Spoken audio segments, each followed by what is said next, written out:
Yep, we're moving to Michigan. I've got to go get my master's degree. I honestly have a lot of mixed feelings about it.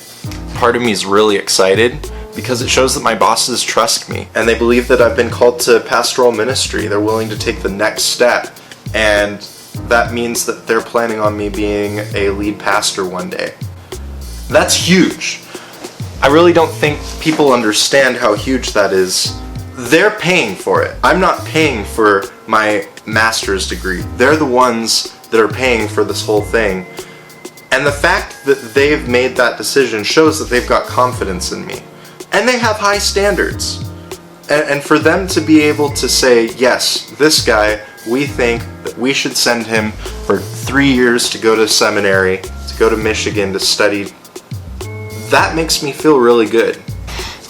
On the other hand, there's a lot of reasons why I don't want to go to seminary. One of the big ones is, it's Michigan. 701, shots fired, shots fired. It's flat. It freezes. It's Siberia.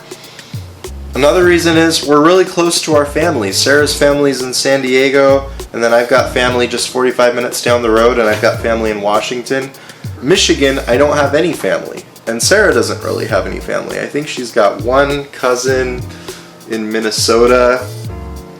I feel like I've learned a lot of lessons here in Sonora about working with kids.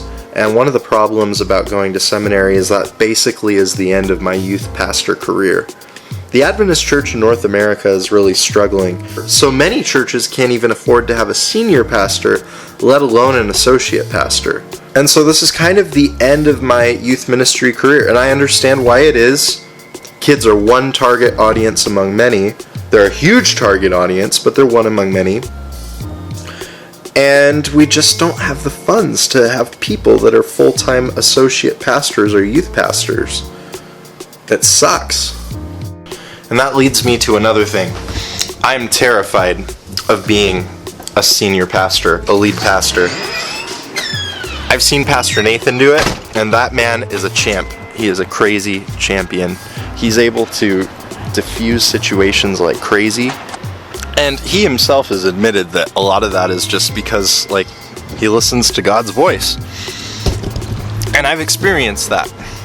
But it's a whole lot easier to diffuse a situation with a kid. If a kid's acting up, you can tell them that they're acting up and their behavior isn't appropriate. Try to do that with an adult. And I guess I feel comfortable, and maybe that's not a good thing. I'm open to that. I'm open to God trying to shake things up in my life a little bit. Or a lot. I mean, he's God. I can't really argue with him. Another thing that I'm not super excited about is I'm going to be poor.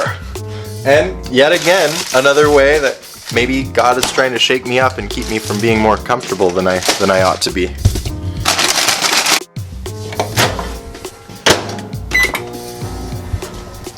I'm going to miss the kids that I'm working with a lot.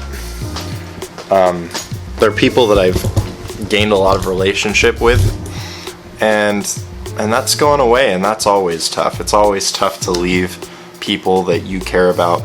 I'm also going to miss my coworkers. I'm going to miss our friends. 2.5 years, that's a long time. And just while I'm complaining, I'm 25.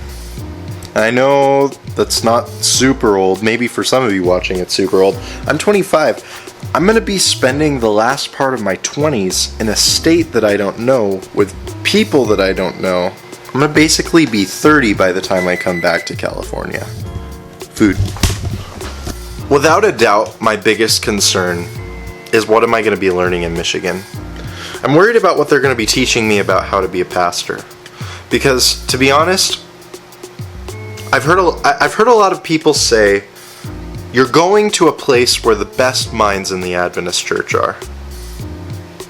That sounds really exciting. But the Adventist church is also dying. Most of our churches are not doing well. Tithe is down.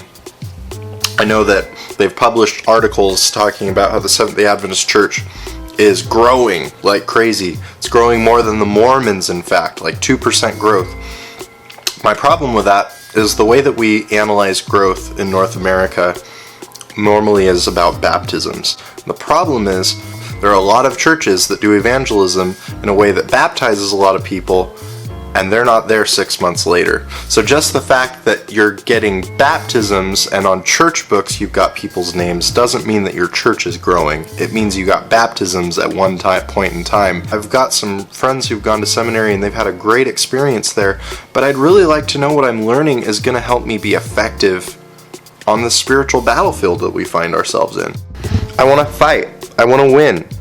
I want to learn skills and techniques that will allow me to be effective in the battlefield.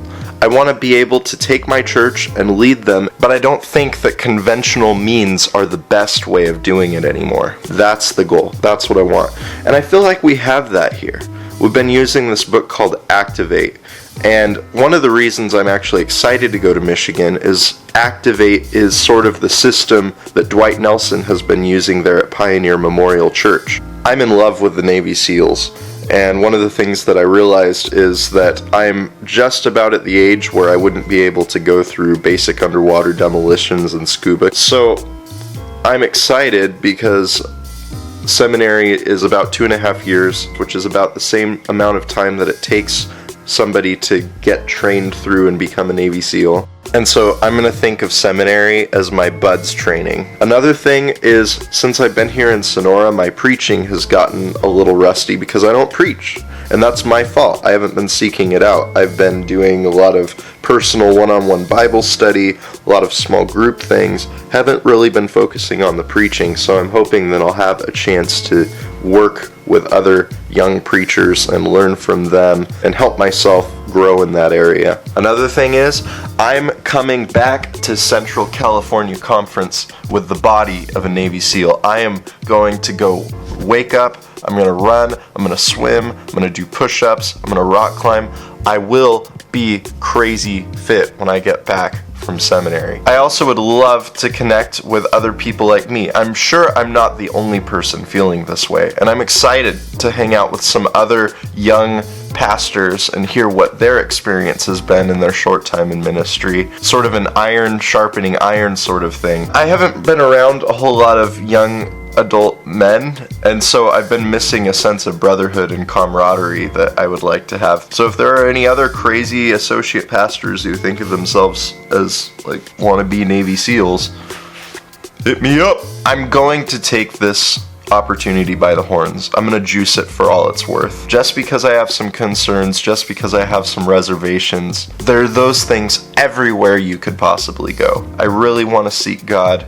I really want to seek His plan for me while I'm there. And I'm really looking forward to having a little bit of a sabbatical from what I've been doing here. Sonora people, my California peeps, gonna miss you like crazy. Love you lots.